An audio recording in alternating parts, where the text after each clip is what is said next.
Bueno, pues mi escapada de la semana no me puede faltar a mí, que me encanta pasearme por la región. El martes estuve en Águilas, en el club de golf de la isla del Fraile, y hoy me he venido a las tierras altas de Lorca, a Avilés, a probar el buen vino que hay en esta tierra. Así que, si se vienen conmigo, pasen y vean.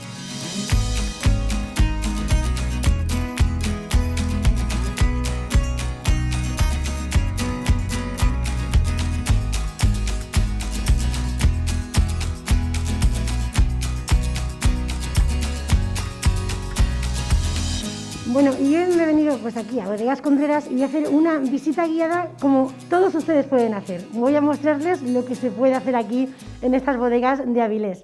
Para que me guíe un poco, voy a estar nada más, nada menos que con el propietario de las Bodegas Contreras, con Miguel Ángel Pastor. Hola, Miguel Ángel, ¿cómo estás? Muy bien. ¿Qué tal? Miguel, estoy súper contenta porque, bueno, conozco estas bodegas, hace muchos años que no venía y me apetece mucho ver y mostrar a la gente qué es lo que se puede hacer aquí en estas bodegas Contreras. Por ejemplo, estamos ahora en lo que es la bodega antigua, ¿no? Sí, esta es una bodega de finales de la Guerra Civil Española, cuando esta bodega entra en funcionamiento, y el constructor de esta bodega fue mi bisabuelo Juan Contreras Corbalán. Claro. Y tenéis todo lo original desde aquellos años. Sí, porque alrededor de 1950 esta bodega dejó de funcionar, dejó de producir vino, y aunque los viñedos han permanecido en propiedad y en explotación por parte de la familia, la bodega sí que cesó su actividad. Y al construir la bodega nueva nos dimos cuenta de la grandeza cultural que teníamos en esta bodega antigua, y es lo que estamos mostrando ahora mismo en la visita guiada. Estupendo. A ver, muéstrame un poco, cuéntame un poco lo que podemos ver, las máquinas y demás, a ver qué son. Vamos a ver, a mí esta sala me gusta mucho, o sea, a pesar de que no tiene una maquinaria específica de bodega, Sí. es una sala donde hay un motor de un camión Chevrolet de 6 cilindros, que era el que adaptaron para hacer funcionar a toda la maquinaria de la bodega. Es un motor de un camión y, lógicamente, como estaba preparado para funcionar en carretera y refrigerarse a través del aire, aquí tuvieron que adaptarlo a esta sala que estamos viendo ahora. Entonces, lo que hicieron fue, lógicamente, hacer un escape de humos, pero la refrigeración tuvieron que dársela con agua. Allí podemos ver una tinaja donde hay una válvula de admisión, y a través de la presión de la columna del agua, es decir, tenemos una válvula de admisión, y a través de la presión de la columna del agua eran capaces de refrigerar el motor, de forma que no caía su rendimiento. Entonces, este motor, a través de una polea, lo que hacía era girar este eje que va a mover toda lo que es la maquinaria de la bodega. Es decir, todo lo que no hacía este motor tenían que hacerlo bien a través de la fuerza de la gravedad o bien a través de la fuerza humana. Posteriormente apareció un motor más eficiente en el campo, que era el motor de los tractores. Entonces abrieron esta ventana hacia el exterior y desde fuera, con la potencia del tractor, eran capaces de mover este eje. Ahora, lo bonito de esta habitación es que este motor se ha conservado conforme ellos lo pusieron, es decir, no ha habido ningún tipo de actualización, y hoy podemos visitarlo. Bueno, es súper interesantísimo y también, oye, en aquella época había que saber física para poder trabajar, porque ¿cómo lo hacías si no? En esta bodega había que saber física. De hecho, o sea, todo lo que no funcionaba a través de la gravedad tenían luego que hacerlo por la fuerza humana. Entonces, preferían pensar antes de hacer, que no como ahora. Ahora mismo en la bodega nueva pues es fácil que tengamos 40, 50, 60 motores. Pero aquí había un motor para mover todo, y a partir de ahí todo era manual. También, al estar en una época de posguerra, donde el combustible para las industrias venía racionalizado, es decir, si a una industria de este tipo le correspondían 100 kilos de combustible mensuales, pues tenías que apañarte con eso para todo el mes. Claro. Entonces tenían que controlar el consumo. Imaginaros un motor de estos con 6 cilindros de un camión de los años 20, imaginaros lo que podía consumir. Entonces, la forma que tuvieron de controlar este consumo fue poner este tanque que podéis ver aquí. Esto es un tanque de combustible y es pequeño, de forma que cuando dejaban de adicionar combustible, inmediatamente el motor paraba y no tenían un consumo continuo por dejarse el motor en funcionamiento. A ver, aquí podemos ver la continuación del eje en el cual el motor hacía funcionar. Fijaros que todavía se conserva alguna de las correas originales, y cada uno de estos engranajes, de los 5 que hay, va a mover un tipo de maquinaria distinto. Este primer engranaje lo que va a hacer es que va a mover tanto la tolva de recepción, que es lo que tenemos aquí, donde se recepcionaba la uva, como un generador eléctrico que estaba situado justo encima de esta madera. Aquí teníamos un generador eléctrico y con este generador, siempre que el motor estaba funcionando, iban a tener luz eléctrica dentro de las instalaciones. Es decir, que esta bodega es anterior a la llegada de la luz eléctrica al pueblo de Avilés. Los dos siguientes engranajes lo que van a hacer es mover los hidráulicos de las prensas. Todos estos hidráulicos funcionan igual, es decir, van a tener un tornillo de giro libre, es decir, que lo que va a hacer es embragar la maquinaria y van a tener otro que va a ser capaz de traccionarla. Uno tracciona y el otro gira libre. El eje va a estar continuamente girando y dependiendo de dónde enganches la correa, va a estar funcionando la maquinaria o va a dejar de funcionar. El cuarto engranaje lo que va a hacer es mover una estrujadora despaliadora que está situada justo debajo de la tolva de recepción. Esta despaliadora, estrujadora, en primer lugar va a estrujar la uva y posteriormente lo que vamos a hacer es despalillarla, es decir, le vamos a quitar el raspajo, que es la parte verde de la uva, dejando solamente el grano. Estos procesos en la enología moderna se han invertido, es decir, allí lo primero que vamos a hacer es despalillar la uva y luego la estrujaremos, porque no queremos estrujar las partes verdes, porque crean astringencia y sabores indeseables dentro del vino. El quinto engranaje lo que va a hacer es que va a mover una bomba de pistón. Esta bomba de pistón va a impulsar toda la masa de vendimia a través de la tubería esta que veis arriba. El funcionamiento de la bodega era que mi bisabuelo quería comprar toda la uva que los agricultores estuvieran dispuestos a venderle. Es decir, no quería dejar a ningún agricultor fuera de poder traer su uva a la bodega. Entonces, toda la uva entraba en el patio y en el patio era pesada con romana. Es decir, se pesaba con romana los carros de uva y se vertían sobre la tolva de recepción. Esta es una de las primeras industrias agroalimentarias de la región de Murcia que empiezan a tener en cuenta temas de higiene. Es decir, toda la superficie que va a estar en contacto o bien con el mosto o bien con la uva va a estar siempre alicatada, que es muchísimo más higiénico que trabajar directamente sobre el cemento. Entonces, a través de las ventanas volcaban la uva, vertían la uva sobre la tolva de recepción. Y ya empezaban los cilindros y todo esto Hay un tornillo sin fin justo debajo que lo que va a hacer es impulsar toda la uva hasta la estrujadora, se estrujaba, se despalillaba e imaginaros lo que quedaba. Es decir, tenemos una uva estrujada, una gran liberación de mosto, ciertas partes sólidas y todo esto se impulsaba por la tubería hasta estas jaulas de madera. Estas jaulas de madera que podéis ver aquí se llaman jaraíz. ¿Qué va a hacer el jaraíz? Pues ved cómo tiene listones de madera que están separados entre sí, porque aquí lo que se busca es simplemente separar el sólido del líquido. Es decir, entra toda la masa de vendimia, el líquido drena, nos lo vamos a llevar por gravedad hasta las balsas de fermentación y el sólido va a quedar en el interior de la jaula. Este sólido es el que se va a cargar con pala dentro de las jaulas de la prensa para realizar el prensado. Con el prensado lo que vamos a lograr es la rotura de la pared molecular de la valla a través de presión, con lo cual vamos a obtener una mayor liberación de mosto. Y todo esto va a ir hasta las balsas de fermentación. ¿Y cómo van a las balsas de fermentación? El líquido va a ir, aquí podéis ver la canaleta, esta va por gravedad, vamos a ser capaces de llevarla hasta las balsas para fermentar el mosto.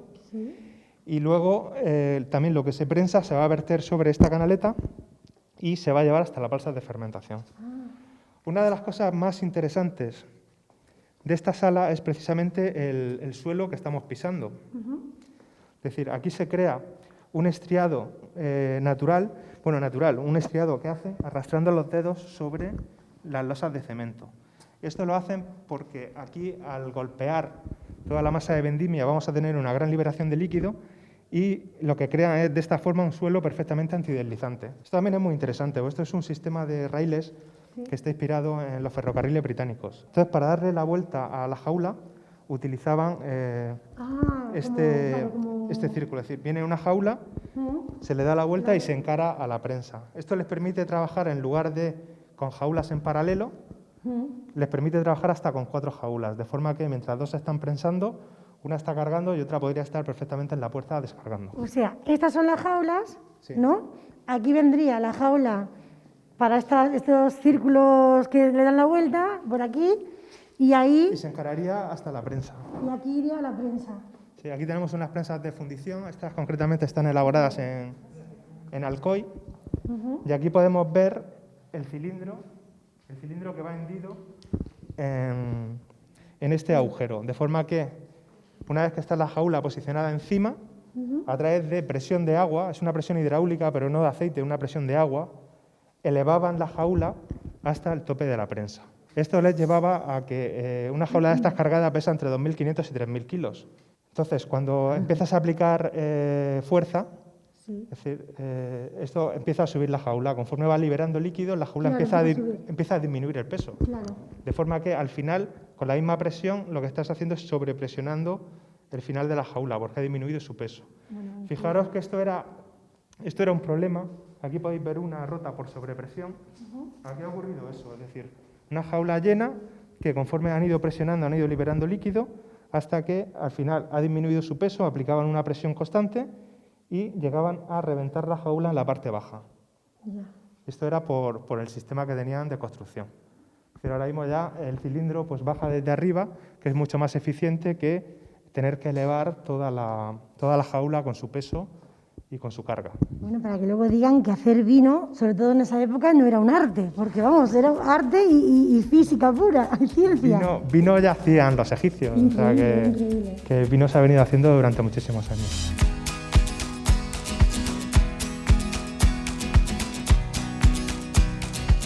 Esta parte, Miguel Ángel, es una pasada. O sea, realmente esto es una joya, esto es un tesoro. Esta es la zona donde se fermentaban y se almacenaban los pinos. Wow. Es decir, este edificio tardaron en hacerlo alrededor de 7 años. La parte complicada no es la que hemos visto. La parte complicada es esta. Aquí tuvieron que hacer una excavación de sobre 8 metros de profundidad a base de pico, pala y bestia, sin emplear ningún medio mecánico. Por eso 8 metros de profundidad en todas estas... Las tinajas. Tinajas, ¿no? Sí. Estas tinajas. Estas tinajas proceden de Villarrobledo y nada más que el viaje desde Villarrobledo a Avilés pues tuvo que ser una odisea en los tiempos, con los carros y lo delicado que es este tipo de recipiente. Entonces, porque estas son tinajas que hacia abajo son 8 metros también de tinaja. Ahora veremos una que creo que podemos abrir. Bueno, podemos abrirlas todas, pero por allí hay una que se ve un poquito mejor. Vamos por allá a abrirla. ¿Vamos para allá? Vamos a verla. Por ejemplo, podemos abrir, pues, ya os digo, se podría abrir cualquiera, ¿no? Pero aquí podéis ver lo que es la profundidad que tiene. ¿Me da hasta vértigo? Estas tinajas se compraron por una capacidad de 500 arrobas, que son 8.000 litros, cada una de ellas. Pero fijaros en la heterogeneidad de las bocas de cada una de ellas. Y es porque al final son productos artesanales, hechos con un horno moruno. Son productos exclusivos. Y luego tienen una curiosidad, y es que todas y cada una de ellas están firmadas, aquí podéis verlo, están firmadas por el maestro alfarero que las hizo. ¿Qué las hizo? Mira aquí. Esto significaba, pues por ejemplo, que esta tinaja la había hecho Andrés... Esgueta o algo así. Esgueto. Y era como la garantía de que esta tinaja pues, no iba a tener ningún defecto de fabricación. O sea, él garantizaba, ¿no? Él garantizaba esto. Algunas de las firmas están sobre el suelo y otras están bajo el suelo. Entonces hay algunas que no se ven, pero todas 100% estaban firmadas como garantía de la fabricación del producto. Increíble. ¿Y estos números?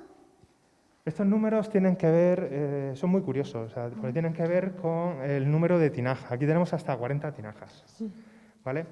Aquí, si os dais cuenta del desnivel que hay, cómo aprovechan la gravedad.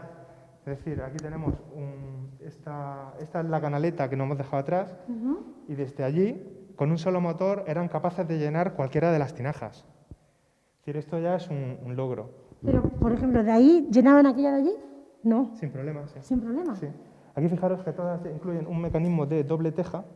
Esta doble teja introducía una chapa y creaban como una tubería que a través de la gravedad eran capaces de llenar cualquiera de las tinajas que hay dentro de la sala. Wow. O sea, que manejaban la potencia, ¿no? La gravedad para llenar o esta o esa, depende de la distancia. O sea, siempre, como os he comentado al principio, todo alicatado, o sea, para ser como medida de higiene. Os decía lo de los números, que es curioso, porque dentro de este mundo de la enología hay todavía muchísima superstición. Es decir, esto de que la uva se transforme en vino, pues no es algo ni que esté 100% controlado, ni que se controlen absolutamente todos los procesos. Es decir, estamos hablando de que es algo que se sigue investigando, de que ahora mismo, lógicamente, tenemos muchísimos avances, pero probablemente dentro de 20 años tengamos todavía muchísimos más. Pues aquí cuando se transformaba el agua en... cuando se transformaba el agua en vino... sería bueno, ¿no? Transformar el agua en vino también. También sería bueno. O sea, las supersticiones de toda esta gente pues les llevaban, por ejemplo, a esta curiosidad que os voy a explicar en esta bodega. Y es que están todas las tinajas numeradas, podéis verlo, sí, como tenemos la 8, la 9, la 10, la 11, la 12... Y no está... La 14, la 15 y la 16. Claro. Precisamente la número 13 es la que esconden debajo de la escalera. Y esta debajo de la escalera también, ahí la tienes. Esto es una escalera y la tienen metida justo debajo. Y esto es una curiosidad que tiene que ver mucho con la percepción que tenían ellos sobre las supersticiones. El número 13, si te asomas, el número 13 no verlo. está. Ah, ¿sí está? Sí puedes verlo. Pero está escondido. Ahí está. O sea, escondido y la tinaja debajo de la escalera. Y la tinaja debajo de la escalera. ¿Y hacían vino también en esta tinaja o no? Imagino que sí. Sí, ¿no? Estas son las balsas de fermentación de la bodega. El mosto tiene que fermentar. En este proceso de fermentación se produce un gas que es el dióxido de carbono. Y este dióxido de carbono tienen que evacuarlo o aislarlo de la zona de trabajo de las personas. Porque a pesar de que no es un gas tóxico, es un gas que cuando lo respiramos en principio nos produce un mareo y finalmente en ausencia de oxígeno nos produciría la muerte. Entonces es un gas que hay que aislarlo. Entonces fijaros que esta sala está completamente aislada de la zona de trabajo y además está abierta a los 4 puntos cardinales. Es decir, incluso la vertedera de este tejado entra dentro de la sala, porque lo que se busca es una corriente continua de aire que sea capaz de evacuar este dióxido de carbono. Aquí empleaban un método muy curioso de trabajo, y es que la persona que estaba trabajando sobre la balsa de fermentación tenía que estar cantando. Y tenía que estar uno fuera, tenía que estar escuchando. Porque en el momento que dejaba de cantar, era señal de que se podía haber mareado. Y imaginaros, una persona mareada, ya es complicado nadar en agua. Imagínate en vino. Bueno, en vino o en mosto, donde tienes un producto, donde tienes un líquido que tiene un cambio de densidad, con lo cual es muchísimo más dificultoso y se irían al fondo. Y son muy profundas realmente. Realmente no son tan profundas. Es decir, pero no haces pie, quiero decir, si te caes ahí... Sí, no, pie no haces. O sea, no son tan profundas porque el proceso de fermentación alcohólico es un proceso aeróbico que necesita de la incorporación de oxígeno para que las levaduras trabajen. Entonces, por eso no son excesivamente profundas, sino que necesitan de esta incorporación continua de aire. Yo, por ejemplo, como curiosidad, yo me volví loco, o sea, ¿para qué era aquel agujero que podéis ver allí? Sí. Y al final, es que cuando utilizan la bomba de remontado manual, ahí es donde meten la manguera para que no coja aire, y finalmente arrinconan hasta el último litro de vino y tiene la forma perfecta para sacarlo con un cubo. Anda. De forma que podían trabajar y sacar hasta el último litro de vino para poder limpiar y volver a meter otra remesa. Oh, qué interesante. Aquí en esta bodega llegaron a elaborar y distribuir alrededor de 1,5 millones de litros. 1,5 millones de litros quiere decir que desde esta bodega le daban servicio a un arco que comprendía de Vele Blanco, Vele Rubio, todo lo que es el Valle de la Almanzora, toda la zona de Villaricos, de Garrucha, Águilas, Mazarrón, Alhama de Murcia. Todo este eje se le va a dar servicio desde esta bodega. O sea, no solamente con la capacidad de esta bodega, sino alquilando bodegas limítrofes, las cuales almacenaban vino para ser capaces de distribuirlo por toda esta zona. Wow. Es una bodega de la época, era una bodega muy importante, con un volumen muy importante de litros. Bueno, y al día de hoy también estáis internacionalizados, ¿no? Bueno, al día de hoy lo que pasa es que ya nosotros estamos más especializados en calidad que en cantidad.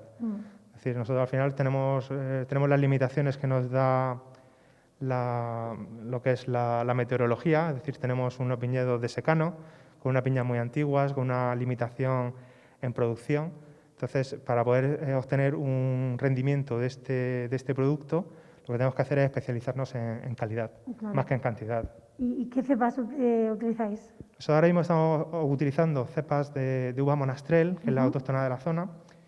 Luego también fuimos pioneros en la zona en emplear la Syrah para elaborar vinos bajo la DO de Bullas.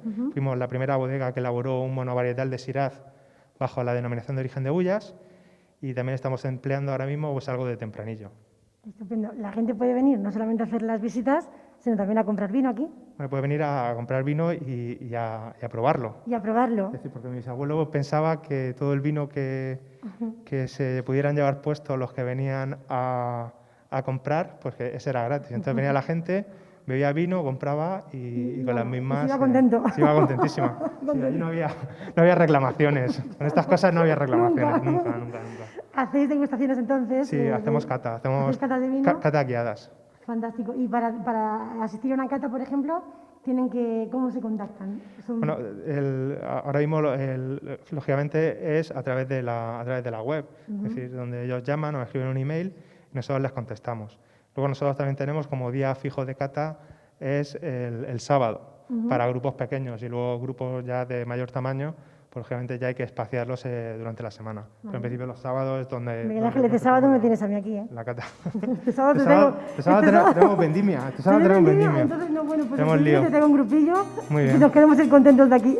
Perfecto. Venga, vamos a seguir viendo.